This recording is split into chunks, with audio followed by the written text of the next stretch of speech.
Part 1: A Normal Hike. It was a Saturday morning in late July.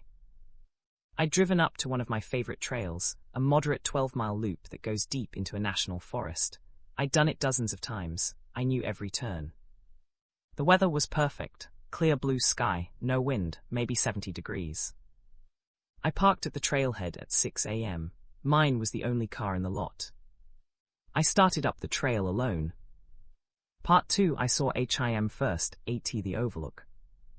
About 4 miles in, the trail opens up to a wide overlook. You can see the whole valley below. I stopped to drink some water.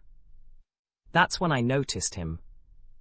Another hiker, standing maybe 200 yards down the slope from me, below the overlook, in a clearing in the trees. He was just standing there, facing me. Tall, very tall, wearing all dark clothing, black jacket, black pants. He had no backpack, no water bottle, no hat or gloves.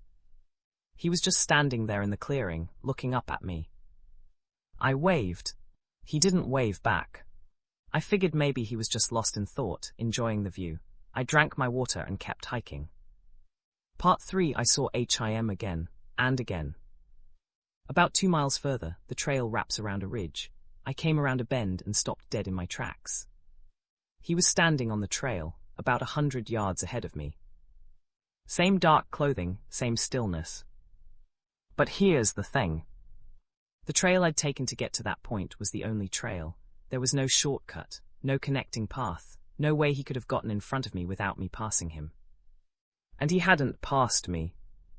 He was just standing there, facing me. I stopped, watched him for maybe 30 seconds. He didn't move, not a single muscle. He didn't shift his weight. He didn't look around. He didn't breathe, at least not that I could see. I called out, "Hey, you doing okay?" No response. I waited another minute. He still didn't move. So I slowly started backing up the way I came. Part 4: He was never where he should have been. I left the trail and bushwhacked through the forest, trying to circle around him. I figured I'd loop back to the trail half a mile past where he was standing. It took me almost an hour to push through the underbrush. When I finally found the trail again, I was breathing hard, scratched up and shaken. I started hiking back toward my car. I just wanted to get out of there. I rounded another bend. He was there, standing in the middle of the trail, facing me.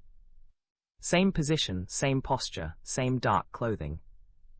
I had been moving through dense forest. He could not have followed me. He could not have known where I would come back out.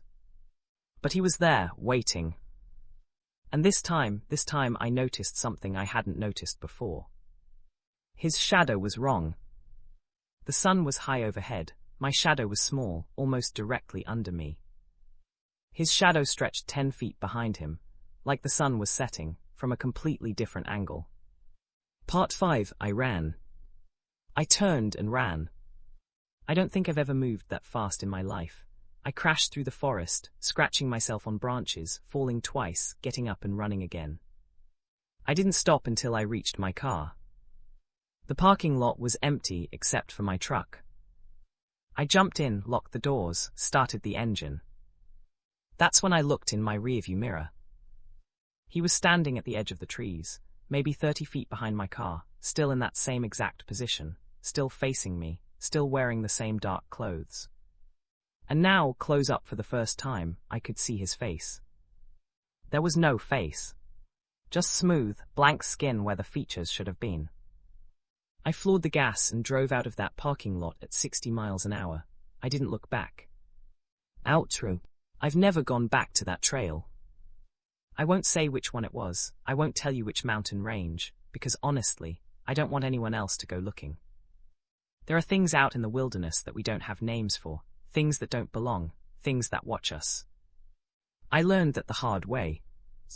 If you ever feel like something is following you out there in the woods, trust that feeling, turn around, go home. If this story gave you chills, subscribe for more. Have you ever seen something in the wilderness you couldn't explain? Tell me in the comments. I read every one. I'll see you in the next one. Stay safe out there.